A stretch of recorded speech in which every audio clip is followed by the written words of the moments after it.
சபரிமலை மாதம் பூஜைக்காக யாத்திரை போறவங்களுக்காக தான் மாதம் 5 நாள் திறப்பாங்க. இந்த ஆகஸ்ட் மாதம் 16ஆம் தேதி நடை திறந்து 21ஆம் தேதி நடை அடைக்கிறாங்க. ஜே யாத்ரா பஸ் சென்னை அண்ணா நகர் ஐயப்பன் கோயில்ல இருந்து பம்பா நிலக்கல் வரைக்கும் ஆப்ரேட் பண்றாங்க.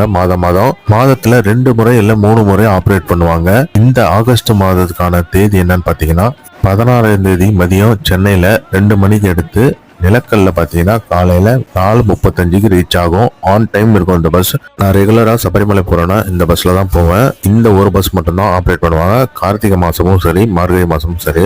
இது எந்த விதமான பெய்ட் ப்ரொமோஷன்ஸும் கிடையாது. ஜஸ்ட் இன்ஃபர்மேஷன் தான். நீங்க முதல் நாள் சாமி பார்க்கறதுக்கு இந்த பஸ்ல போய் ரீச் ஆவறீங்கன்னா சாமி பார்த்துட்டு ரிட்டர்ன் வர மறுநாள் இந்த பஸ்ல கூட நீங்க ரிட்டர்ன் வந்துடலாம். 16 தொடர்ந்து 18ஆம் தேதி ஸ்லீப்பர் பஸ். 16ஆம் தேதி வந்து ஏசி சீட்டரு. இது வந்து ஸ்லீப்பர் பஸ். 16க்கு அடுத்த தேதியா பாத்தீங்கன்னா 20ஆம் தேதி ஆப்ரேட் பண்றாங்க. சபரிமலை போற சாமிமார்கள் இதை யூஸ் பண்ணிக்கோங்க.